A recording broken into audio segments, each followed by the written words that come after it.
Hello, children. I was feeling a bit self reflective this Sunday and thought I would speak about philosophical issues with you.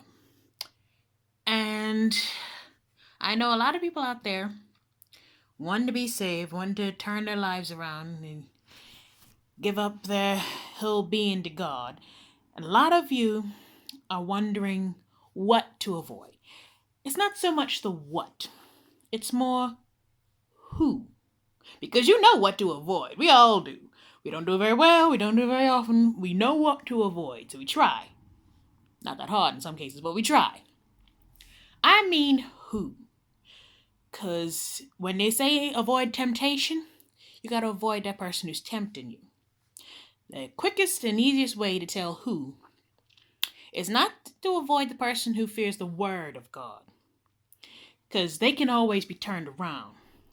They fear the word of God because they know they're doing wrong and they're not ready to come in yet. You got to avoid the person who fears the very name of God. If you encounter someone who cringes or recoils when you say God, it's because they have given up their lives, their hearts, their very souls to the evil that they are doing, and they want to drag you down with them. Those are the people who will claim that darkness is light, that evil is good, and revel in it and rejoice and say they are good people because they have embraced their wickedness and their pride in it. And they will call you evil. They will curse you when you condemn them, when you sanction them, when you try to get them to turn around, when you try to tempt them into goodness. They don't want to be good anymore because they are gone. They are beyond redemption. I know a lot of you will think that there is no one who is beyond redemption. Yes, there is.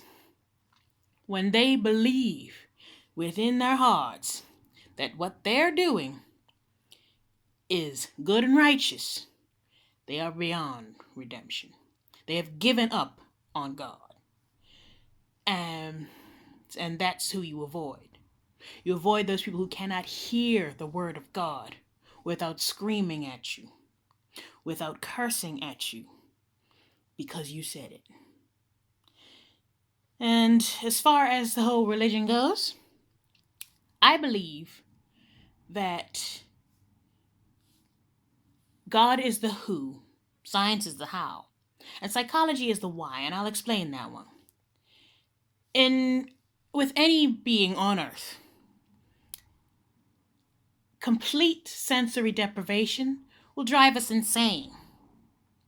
And in the darkness that the Lord was in, darkness is an absence of creativity, it's an absence of meaning, an absence of all things that bring purpose in life.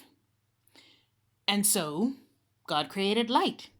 And that creation sparked further creation, which sparked purpose, which sparked meaning, which sparked joy. And it brought God joy.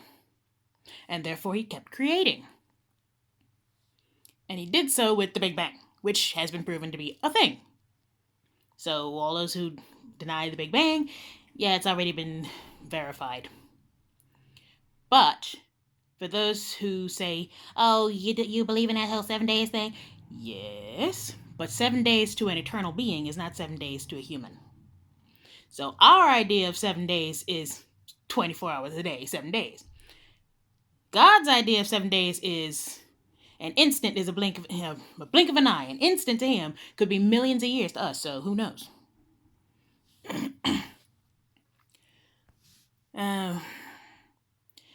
So, yeah.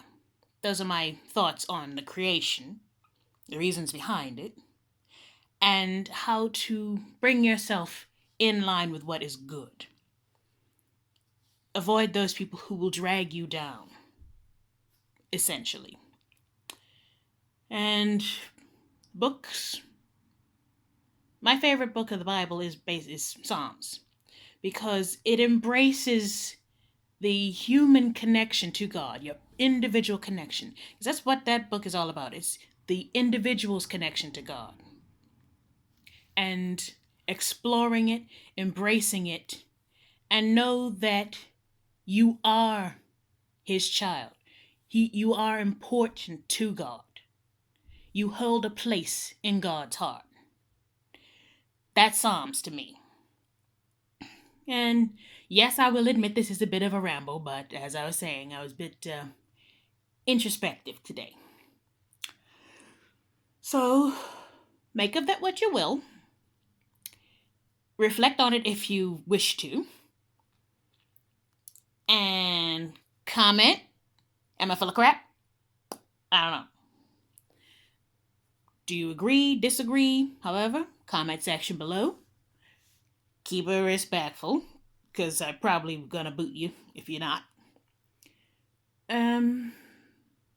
Like, share, subscribe, all that good stuff if you actually like what I talk about on here. And I know, Facebook and Twitter and YouTube are all shadow banning me, but oh well. At least I get to get this all out on record. And it's saved on my phone, so one day I can look back on this and go, wow, what was I on? I'm gonna go bake bread now. Bye, children.